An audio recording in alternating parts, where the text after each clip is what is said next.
Hi. ഇന്നൊരു കാര്യം പറയാനുണ്ട്. പൊതുവെ നമ്മള് എല്ലാ മതക്കാരും രാവിലെ എഴുന്നേറ്റ് പ്രാർത്ഥിക്കും. മുസ്ലിംസ് ആണെങ്കിൽ 5 നേരം നിസ്കരിക്കും. ക്രിസ്ത്യൻസ് ആണെങ്കിൽ സൺഡേസ് പള്ളിയിൽ പോയിട്ട് പിന്നെ കുർബാന കൂടും. അങ്ങനെയൊക്കെ ചെയ്യും. അപ്പൊ ഈ പ്രാർത്ഥിക്കുന്ന എല്ലാവർക്കും ഉള്ളൊരു പരാതിയാണ്. നമുക്ക് എല്ലാവർക്കും എന്നും പരാതിയാണ്. പരാതി എന്ന് പറഞ്ഞു കഴിഞ്ഞാൽ നമുക്കുള്ള ബ്ലെസ്സിങ്സ് നമ്മൾ നോക്കാണ്ട് നമുക്ക് അത് കിട്ടിയില്ല ഇത് കിട്ടിയില്ല നമുക്ക് പരാതിയായിരിക്കും. മെയിനായിട്ട് എല്ലാവരും പറയുന്നതെന്ന് പറഞ്ഞാൽ, ഞാൻ പ്രാർത്ഥിച്ചിട്ടും എനിക്ക് പ്രശ്നങ്ങൾ വരുന്നു, ഞാൻ പ്രാർത്ഥിച്ചിട്ട് എൻ്റെ ആ കാര്യം നടന്നില്ല.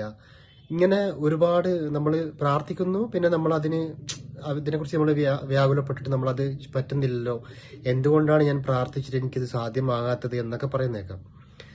അങ്ങനെ പൊതുവെ നമ്മളുടെ കൂട്ടത്തിൽ എല്ലാവരും ഇപ്പം ഞാനടക്കം അങ്ങനെയാണ് നമ്മൾ ചെയ്യുന്നത്. നമ്മൾ ഇൻ കേസ് നമുക്കൊരു നെഗറ്റീവ് സിറ്റുവേഷൻ വന്നു, നമുക്കൊരു അഫോർഡ് ചെയ്യാൻ പറ്റാത്തൊരു സിറ്റുവേഷൻ നമ്മുടെ ലൈഫിൽ ഉണ്ടായി കഴിഞ്ഞാൽ ദെൻ അതിന്റെ റെമഡീസ് നോക്കുന്നതിന് മുമ്പ് നമ്മൾ ജസ്റ്റ് തിങ്ക് ചെയ്യും, ഓക്കെ അതെന്താ പഠിച്ചോൻ എനിക്ക് അങ്ങനെ വന്നു, അതെന്താ ദൈവം എനിക്ക് അങ്ങനെ വന്ന് നമ്മളൊരു ചിന്ത വരും. അങ്ങനെ ഇരിക്കുമ്പോൾ ഞാൻ ഈ അടുത്ത കാലത്താണ് ചിത്ര ചേച്ചിയുടെ ഒരു ഇന്റർവ്യൂ കണ്ടത്. അപ്പൊ പുള്ളിക്കാരി ഗായിക ചിത്ര പുള്ളിക്കാരിയുടെ കുഞ്ഞ് എനിക്ക് തോന്നുന്നു 3-4 വയസ്സുള്ള സമയത്ത് മരിച്ചായിരുന്നു. ഇങ്ങനെ ടെറസിന്റെ മുകളിൽ സംതിങ് നീന്തൽക്കുളത്തിൽ വീണിട്ട് അങ്ങനെ തോന്നുന്നു മരിച്ചിട്ടുണ്ടായിരുന്നു. അപ്പൊ ആ മരിച്ച സമയത്ത് പിന്നെ പുള്ളിക്കാരി വല്ലാണ്ട് മാനസികമായിട്ട് തളർന്നിട്ടും പുള്ളിക്കാരി ഇപ്പോഴും ഇൻഡസ്ട്രിയിൽ ഏറ്റവും ബെസ്റ്റ് സിംഗറാണ്. അപ്പൊ പുള്ളിക്കാരി ആ ഒരു ഇന്റർവ്യൂവിൽ പറയാണ്, നമ്മൾ പ്രാർത്ഥിക്കുന്നത് നമുക്ക് അത് കിട്ടണം ഇത് കിട്ടണം, അത് വരല്ലേ ഇത് വരല്ല, അങ്ങനെ നമ്മൾ പ്രാർത്ഥിക്കും, ഓക്കെ.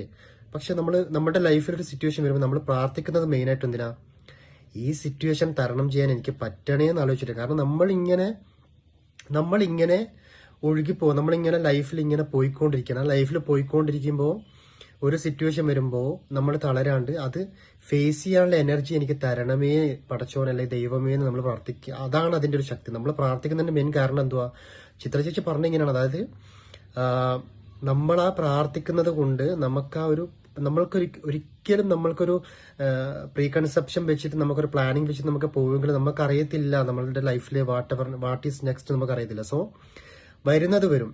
അപ്പൊ അത് ഫേസ് ചെയ്യാനുള്ള ഒരു ശക്തി, സഹനശക്തി നമുക്ക് തരണമേ എന്ന് നമ്മൾ പ്രാർത്ഥിക്കണം എന്നാണ് നമ്മൾ ചെയ്യേണ്ടത്. കാരണം നമ്മൾ ഈ പ്രാർത്ഥന പറയുമ്പോൾ നമ്മൾ വ്യാകുലപ്പെട്ട് അയ്യോ എനിക്കത് സംഭവിച്ചു എന്ന് പറയുന്നതിൽ കൂടുതൽ ഏറ്റവും ബെറ്റർ എന്താ, എനിക്ക് പ്രശ്നങ്ങൾ വരും, അപ്പൊ അത് ഫേസ് ചെയ്യാനുള്ള ഒരു തന്റെ ഇടവും ആത്മവിശ്വാസവും വാട്ടെവർ എന്തെന്നായാലും അത് തരണം ചെയ്യാനുള്ള ഒരു ശക്തി എനിക്ക് കിട്ടണം എന്ന് നമ്മൾ പ്രാർത്ഥിച്ചാൽ ഓക്കെയാണ്. ഫോർ എക്സാമ്പിൾ ഞാൻ പറയാം, ഒരു സ്ത്രീ കല്യാണം കഴിഞ്ഞ് അവൾ പ്രഗ്നന്റ് ആകുന്ന സമയത്ത് അവൾക്കറിയാം പ്രസവ വേദന. നമ്മളുടെ ഒക്കെ ഉമ്മമാരും പ്രായമുള്ള ആൾക്കാർ 10 മാസം ചുമന്ന് പ്രസവിച്ച വേദനയ്ക്ക് നമുക്ക് പറയുന്നത് കേട്ടിട്ടുണ്ട്. അപ്പോൾ ഒരു സ്ത്രീയുടെ ജീവിതത്തിൽ ഏറ്റവും വലിയ പെയിനാണ് പ്രസവ വേദന. സോ ആ സ്ത്രീ ആ വേദന വരുമെന്ന് അറിഞ്ഞുകൊണ്ടാണ് ഗർഭം ചുമക്കുന്നത്. ഓക്കെ, ആ വേദന എന്തായാലും ഭാവിയിൽ 9 മാസം കഴിഞ്ഞ് ഞാനത് അനുഭവിക്കണം. അപ്പൊ അതിന്റെ എല്ലാ കോൺസിക്വൻസസും നമുക്ക് അതിന്റെ വരും വരായിക. പണ്ടൊക്കെ ആണെങ്കിൽ നോർമൽ ഡെലിവറി ഒക്കെ ആണെങ്കിൽ ഇപ്പം സിസേറിയൻ സംതിങ് ഒക്കെയാണ്. അപ്പോൾ ആ പെയിന് വരുമെന്ന് അറിഞ്ഞുകൊണ്ട് മാനസികമായിട്ട് തയ്യാറെടുത്തിട്ടാണ് അവർ ഗർഭം ചുമത്തുന്നത്. അല്ലാത്തവരാണ് ഈ അബോർഷൻ ചെയ്യുന്നത്. സോ അത് അറിഞ്ഞുകൊണ്ട് അവർ ആ ഒരു സാക്രിഫൈസ് ചെയ്യുന്ന പോലെ തന്നെയാണ് നമ്മൾ എന്ത് ചെയ്യണം, നമുക്ക് ഫ്യൂച്ചറിൽ ഒരുപാട് പ്രശ്നങ്ങൾ വരും എന്ന് അറിഞ്ഞുകൊണ്ട് നമ്മൾ മൂവ് ചെയ്യാം. എന്നിട്ട് ആ പ്രശ്നം വരുമ്പോൾ നമ്മൾ അതിനെ തരണം ചെയ്യും. ഇപ്പം ഗർഭിണിയായ ഒരു സ്ത്രീ എന്ത് ചെയ്യുന്നു, ഇത്രയും മാസം ചുമന്നിട്ട് പ്രസവ വേദന അറിഞ്ഞിട്ട് പ്രസവിക്കണം, അത് അറിഞ്ഞുകൊണ്ട് മുന്നോട്ട് പോവാണ്. സോ നമ്മളുടെ ലൈഫിൽ ഓരോ പ്രശ്നങ്ങൾ ഇങ്ങനെ വന്നുകൊണ്ടേയിരിക്കും. അത് വരട്ടെ, അതിന്റെ എല്ലാ രീതിയിലും വരട്ടെ, ഏത് ആസ്പെക്റ്റിൽ നോക്കുവാണെങ്കിലും വരട്ടെ. പക്ഷെ എന്റെ മുഖത്തുള്ള പുഞ്ചിരി, എന്റെ കോൺഫിഡന്റ്, എന്റെ സഹനശക്തി ഞാനിവിടെ ഉണ്ട്. ഞാൻ പ്രാർത്ഥിച്ചിട്ട് എനിക്ക് എന്റെ കൂടെ പടച്ചോണ്ട് ദൈവമുണ്ട്, എന്റെ കൂടെ എല്ലാ ദൈവവും ഉണ്ട്, കർത്താവുണ്ട്, നമ്മൾ വിശ്വസിക്കുന്നു. എന്നിട്ട് നമ്മൾ പോവുകയാണെങ്കിൽ നമ്മളുടെ ഓരോ പ്രശ്നത്തിനും നമുക്ക് ആ സമയത്ത് സൊല്യൂഷൻസ് കിട്ടും. ഇത് ഞാൻ പറയുന്ന എന്റെ വല്ല അനുഭവം കൊണ്ടൊന്നുമല്ല. ഞാനിപ്പം ഒരു നല്ലൊരു ക്രൈസിസിലാണ് ഞാൻ പോകുന്നത്. പക്ഷെ നമുക്ക് ചുമ്മാ ഉപദേശിക്കാൻ വല്ല പൈസ ഒന്നും ഇല്ലല്ലോ. ഞാൻ ആ ചിത്ര ചേച്ചിയുടെ ആ സംഭവം പറഞ്ഞുകൊണ്ടാണ് ഈ ഗർഭിണികളുടെ ഇതിലും കണക്ട് ചെയ്ത് ഇങ്ങനെ പറയുന്നത്. സോ പ്രശ്നങ്ങൾ വരും എന്ന് വിചാരിച്ച് എക്സ്പെക്ട് ചെയ്യാണ്ട് പ്രശ്നങ്ങൾ വന്നോട്ടെ, ഓക്കെ. അത് വന്നു കഴിഞ്ഞാൽ അത് തരണം ചെയ്യാനുള്ള ശക്തി നമ്മൾ നേടിയെടുക്കുക. സോ പ്രാർത്ഥിക്കുമ്പോൾ എനിക്കത് കിട്ടിയില്ല എന്നുള്ള പരാതി പറയുന്നതിന് ഉപരി എനിക്കത് തരണം ചെയ്യാനുള്ള ശക്തി കിട്ടണം എന്ന് അറിഞ്ഞുകൊണ്ട് പ്രാർത്ഥിക്കുക.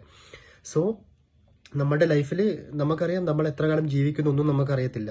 നമ്മൾ ഇന്ന് അനുഭവിക്കുന്ന ഒരു സിറ്റുവേഷൻ നാളെ അനുഭവിക്കുന്നത് ചിലപ്പോൾ നല്ല ബ്ലെസ്സിങ്സ് ആയിരിക്കും. അപ്പൊ ബ്ലെസ്സിങ്സിന്റെ സമയത്ത് ഹാപ്പി ആയിട്ടിരിക്കുക, എല്ലാ സമയത്തും നമ്മൾ അത് ഓവർകം ചെയ്യാനുള്ള റെമഡീസ് നമ്മൾ തേടുക എന്നുള്ളതാണ്. സോ നന്നായിട്ട് പ്രാർത്ഥിക്കുക, നല്ല കോൺഫിഡന്റ് ആയിട്ട് ചിരിച്ചുകൊണ്ട് ഓരോ സിറ്റുവേഷൻ വരുന്ന സമയത്തും. പിന്നെ നമ്മൾ സിൻസിയർ ആണെങ്കിൽ, നമ്മളെ ഇൻഡ്യൂഷൻ ഫോളോ ചെയ്യുന്ന ആളാണെങ്കിൽ നമ്മൾക്ക് ബാക്കിയൊക്കെ നല്ലതേ വരത്തുള്ളൂ. അത് 100% ഉറപ്പാണ്. പിന്നെ ഒരു ലൈഫാണ് അത്, സന്തോഷിച്ച് മാത്രം ജീവിക്കാൻ പറ്റും, നമ്മൾ വാശി പിടിക്കാനൊന്നും പറ്റത്തില്ല.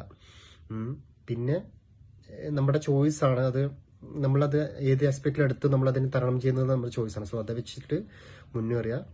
അപ്പോൾ എല്ലാവരും ഹാപ്പി ആയിട്ടിരിക്കുന്നു വിചാരിക്കുന്നു. അപ്പോൾ എൻ്റെ ഈ ഉപദേശം സ്വീകരിക്കുക. Okay okay, thank you. എല്ലാവരും എൻ്റെ ചാനൽ സബ്സ്ക്രൈബ് ചെയ്യുക, കമൻറ്റ് ചെയ്യുക, ലൈക്ക് ചെയ്യുക. Okay, bye, love you, by.